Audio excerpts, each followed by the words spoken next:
are back inside the Araneta Coliseum for game number 1 ng ating UAAP Season 78 Women's Volleyball Finals.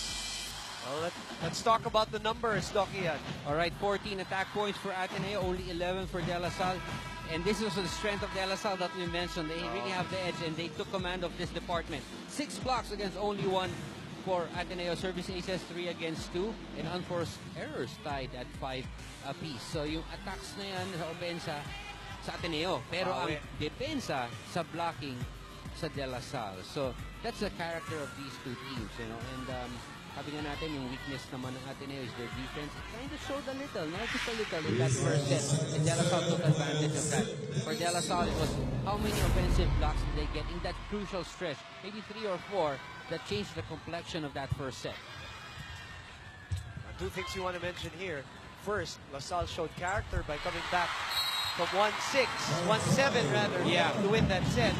And then the other thing I want to mention, but this is also what happened to Ateneo in their second matchup. They lost their first set. That's true. And then, so what we're trying to say is, when we're talking about the finals and these two great teams are going, you just can't tell what's going to happen anymore because they're so well matched. Definitely.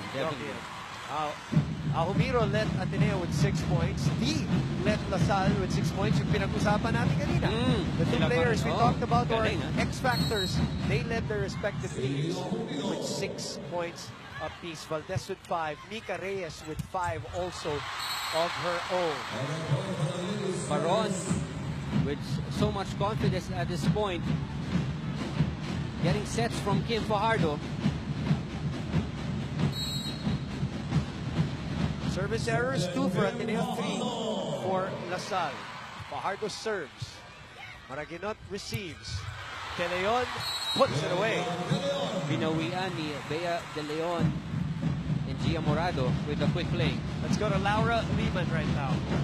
Ian, in my last report, I talked about the importance of staying happy. But being in the finals, the Ateneo Lady Eagles know that this isn't the only thing they'll need. Both teams are already happy and energetic, and so to win, Ateneo must bring more to the table. This is the finals, and this is exactly why during practice, the girls have been going overtime. The very busy Eliza Valdez canceled all endorsements to make time for training. They woke up at 6 a.m. today to stretch, and they also heard mass earlier this afternoon. Gia's mom even brought them chocolate, Cadbury chocolate, to eat before the game. That's all for now. Bumagian. Giselle Dan mentioned that the trainings were even tougher, even as the FEU La Salle matches were going on for the Final Four, just to keep them sharp and get them ready for the finals, regardless of who the opponent was. Ang tanong ko, yung chocolate nasan? Hindi sinundan nila. Pinanampas ko na nga eh. Mukhang binulsa nila. Or baka napunta kay Janine. Tingnan natin. Janine Choi with this report from the La Salle side. Ian, matapos niyang di makapaglaro ng buo sa finals noong huling season, sinabi ni Aragalang na ito na ang kanyang pagkakataon na marating ang matagal na nilang gustong marating simula pa ng huling season. Masayang-masaya siya na muli siyang binigyan ng bagong pagkakataon ng Panginoon na makapaglaro muli. At dahil doon ay sinabi niyang gagawin niya ang lahat ng kanyang makakaya para wala siyang pagsisihan. At dahil ito na ang huling taon niyang maglaro sa UAAP, ilalabas niya na lahat para makatulong siya sa kupunang makuha ang matagal na nilang minimiti. Balik sa inyo, Bumatian. Maraming salamat, Janine. Of course, every wish of every graduating player is to win a championship. And para sa kanya, bawi pa nga dahil hindi nga siya nakalaro doon sa finals. As Maraguinot pulls this one away, at tabla na naman tayo, 4 points. It is Ateneo serving with a lot of power and making it hard for the defense of De La Salle, and that's why they're getting easy points right now with those missed receptions of De La Salle. 4-all. Set number 2.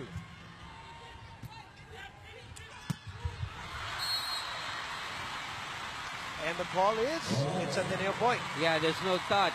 Wala touch? Yeah, that's a clean block from Ateneo, no touch. And that was a triple block in front of Aragalan, so obviously she got bothered by it. Lamang na, ha? Lamang 5-4. Kanina pa yung Eliza sa service area. How about Mika Reyes today? She's got 7 points. And you remember, in terms of production, she's not, you know, has hasn't been that kind of a player. Correct. He's there for the blocking, for intimidation. yeah, and for fishing out blockers in the middle, no? Correct. But to get today, point production from her is just a big lift for De La Salle. 5 points in the meantime para kay Joe. That time she got fooled by Gia Morado, and you see that slight fake of Gia Morado na kala mo sa likod bibigay, then sa harap. That's really how talented Gia Morado is as a setter. Sa gitna naman umatake si Stulo. Paraginot. That's it, Stulo. Papabuwiin. Nandun si Gia. Easily picked up. That's Mababa. Stulo again. Isa pa. De Leon. Back row. Yeah. Valdez. Oh, Makatini keeps it up. Bouncing off the floor, her body. So a free ball for LaSalle. That's too easy. Nobody behind Hegeliana. So LaSalle gets the point on a long rally. Right now, we are tied at 6. But look at this. Look at how she bounced off the floor here. Wow. Grabe. May sipa pa yan di ba? No huling game. She had the save that she kicked and went over. Yeah, that was one of, best top 5 plays of the season. Yeah. Another loaded serve. This is what I want to see, actually. Eliza hitting from the back row. How about that angle, Doc? Again, individual brilliance. First, the Makandili dig, and now look at the cut on that ball. That's what I was saying over during the break. They got to get Eliza involved, even if she's in the back row. 7 points for her, Doc. The Vicilios check. But Makandili is right there. Shadong dikit. Makandili na naman. Makandili again. Ball still in play. And Maraginot finishes the point. Another good set by Gia. I hope we can see this again. Look at how Gia, look at that fake. Look at that fake. Wishes are command. Look at that fake. Walang nakaabot. There you go. 8-6. This time for Ateneo. 8-6 is our score. We're back with you on ABS-CBN Sports in Action. Make that 9-6 after the Mika Reyes error. Coach Tai celebrating here, dancing. And it's 3-point lead. Second set. LaSalle with a 1-0 lead in terms of sets. Another good serve by Hekiana. Dropped by Kim Fajardo. And we mentioned her to be a very offensive-minded setter. When things aren't going her way with her spikers, she always can put points up on the board with those fakes, and she gets that one in. Makandili with now 6 excellent receptions and 5 excellent digs. 9-7 is our score. Paraginot puts it away. Some great attacking from both teams. And this is what we want to see in the finals. We don't want to see any lopsided stuff. We want both teams giving each other, knockout punches almost every time. Another one. Hit for that volleyball, Doc. And she's one of those few setters na pinapayagan ng coach na maganyan, no? Pwedeng diretso na ibalik agad every time she gets a chance. Not go to the spikers. That's what they call a 1-2 play. Nung ako ginagawa ko, madalas akong makagalitan. Ito, Kim Fajardo.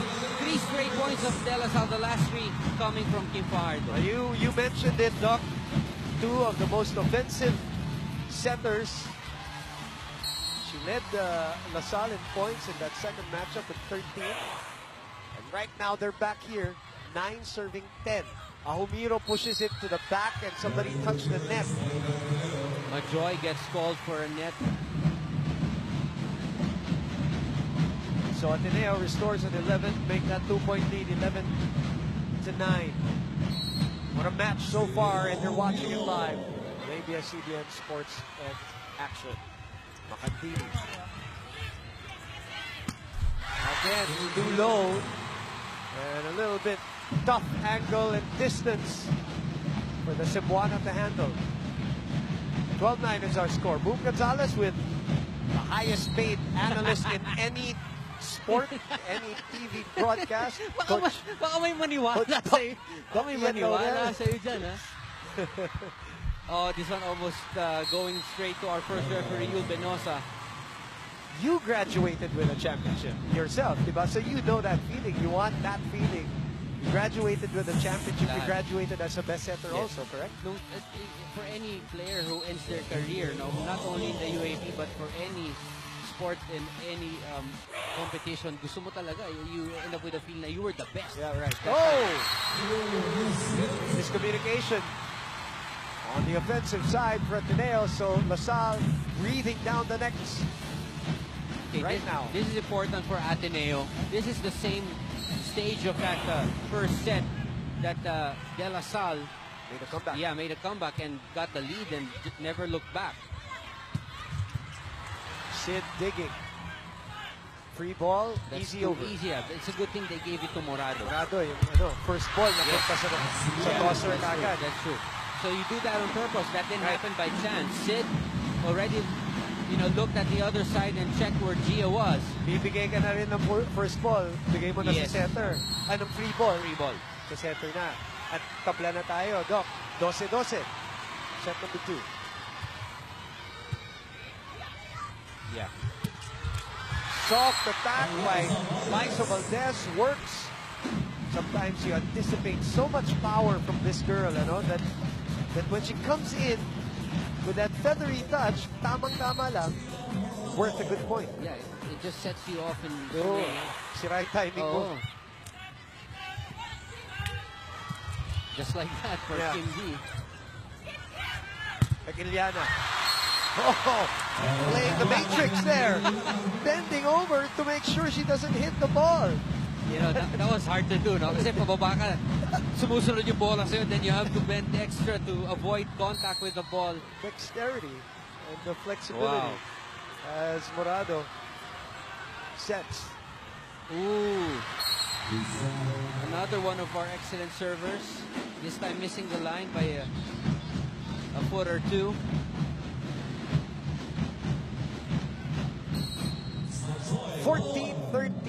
We are inching, crawling through this second set, point by point.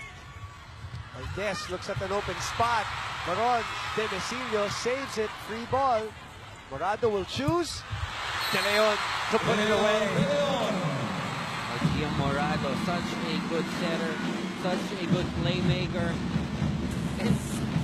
And Coach Stein just keeps on looking at Coach Ramil every time that they get a point. That's what I said the last time. I heard that. Each other. Good reception by Sid. And that's what happens after a good reception. Kiana D able to put it away. Such a high level for these two teams right now. No? Kita mo talagang yeah, you're right. The level has really gone up. Konting error nung isa, more often than not, the other team will take advantage. Oh, poor reception, yes. 15 all. Watching us in high definition on ABS-CBN Sports in Action Channel 166. Ang dami natin nakikita, mga taga-Italy, Dubai, Japan, Canada, at syempre, buong Pilipinas. Nanonood, nakatutok. Maraming salamat as Hekiliana gets Ateneo to the second technical timeout with a 1-point lead.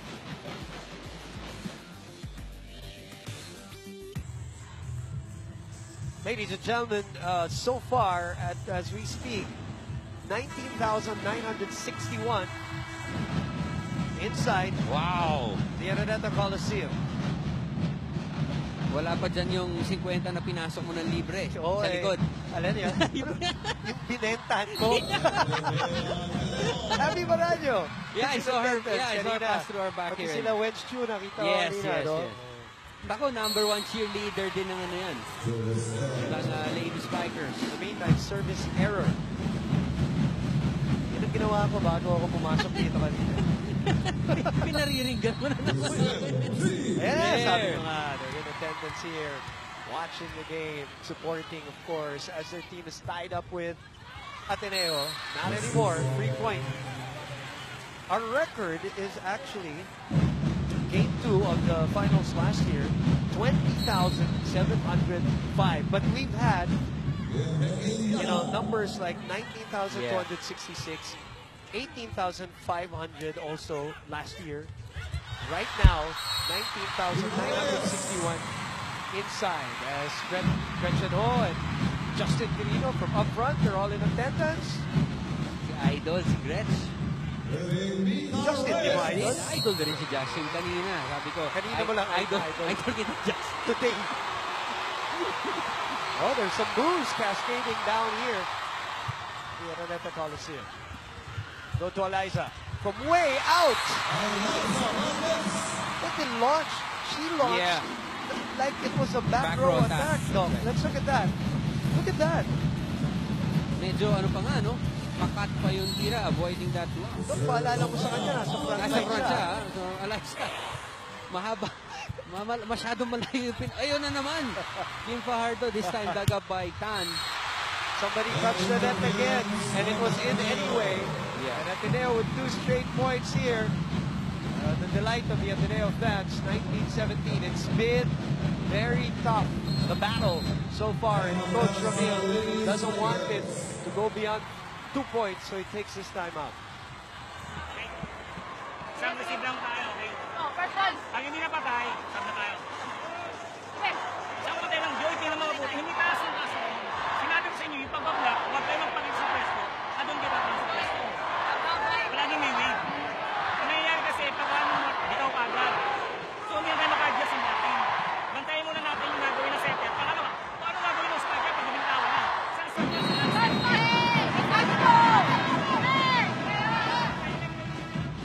Doc, naka-microphone si Coach Ramil, so tayo narinig natin. The fans of 2 squads are one big fight. LaSalle as Coach Kung Fu is in attendance.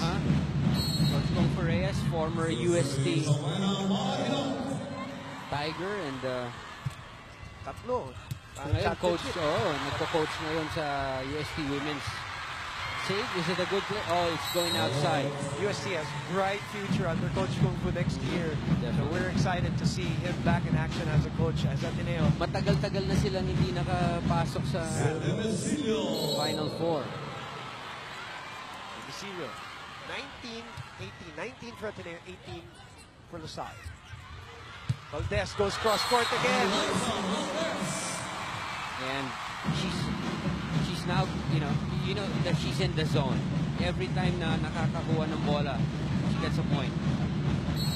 Matt Nieto.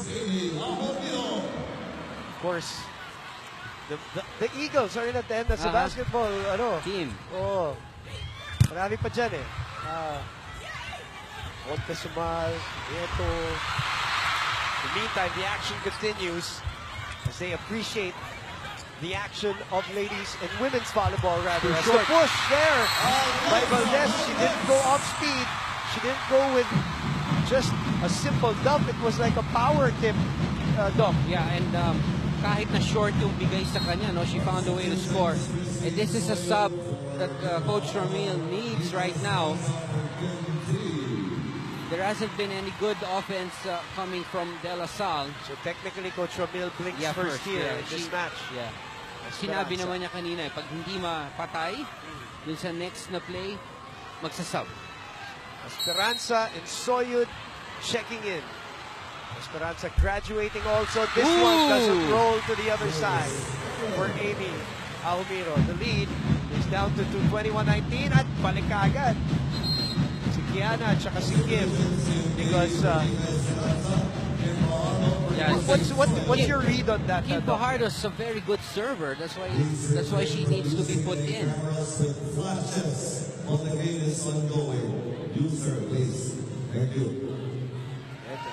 a reminder here inside the venue not to use those flashes. And everybody, of course, Snapchatting and posting pictures on Instagram and Twitter about their experience here. As Valdez Doesn't get the point, but they'll get the ball back here. A high ball. Over received by Michelle Tan. So nahirapan si Gia Morado. That's right, Gia Morado. Wala, hindi niya na maiwasan. Talagang i-dump niya, but Baron was right there. I'm quite sure there are a lot of first-timers watching live right now at the Araneta Coliseum and watching on ABS-CBN Sports in Action. We welcome you to our broadcast. So we're tied again. That sub of Coach Ramil. Pagulat. Oh. They have come back from 3 points down. This is 21-18. We are now tied. Very cool, very cool.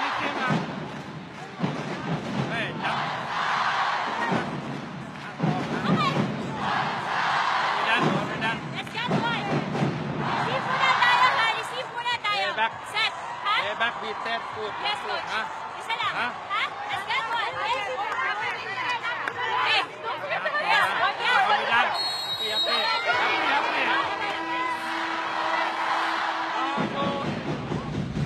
Coach Oliver Almagro from earlier winning the first match. And just si Kim Montalvo sa likod. Casal, mom of Ika Reyes. Yan yung first match result earlier. Nadapa sila nung first set. Kabawi. So they go ahead in that series. Sa men's division, 4 na beses na rin sunod-sunod na nakikita yung dalawang yan. Pang-apat yung ngayon. National Rio and Ateneo, yes, of course. Galang puts it away. Galang. And just like that, DLSU with 4 straight points to get themselves ahead. Docky down 18-21, up 22-21. Kim Fajardo was put into serve and she's doing such a good job at it. This is a play that they needed. First of all, Ateneo had a good reception. Coach Tai is just jumping all over the place right now. He loved that play. He's probably more tired than his players. Which is always the case every time Ateneo plays. Wow, Doc, this is like an epic boxing match. One blow after another. Oh, nice set. 2 blockers going up with Baron, leaving Kim D with only 1 blocker. Sumabit pa nga sa net yun. But these 2 setters are just so, amazing to see and watch. Look at that, isang blocker. And that's already a testament to what kind of a setter Kim Fajardo and Gia Morado is, for that matter, no? Na nabibigyan nila ng ganung kalaking advantage yung kanilang spikers. 23-22. Hikiliana is checked at the net, and we are at set point. And LaSalle is looking to go up 2 sets to love. These are the small things that Mika Reyes brings to the table. Whenever she's in the middle, she's always a very good threat. One more, you happy. Left line.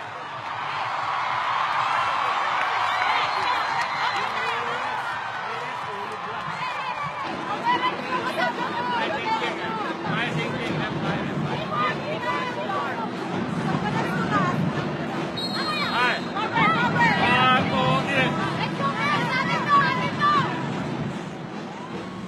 Is there one thing that we know about LaSalle, and they're a resilient team. They showed it against FEU. Not only in terms of matches, you saw it in sets. And they did it again early here in the first set. And now they're doing it late here in the second set. Right now, they're a point away from a 2 sets to love lead. Let's see if Ateneo can come back. Galang. Morado. Yeah, that's where you go. Valdez is blocked. And there you have it. LaSalle is ahead. Wow! 2 sets to love in game number 1. 25-22 in set number 2. Coming from behind in both sets. 1 and 2. And you're all watching this live on ABS-CBN Sports and Action.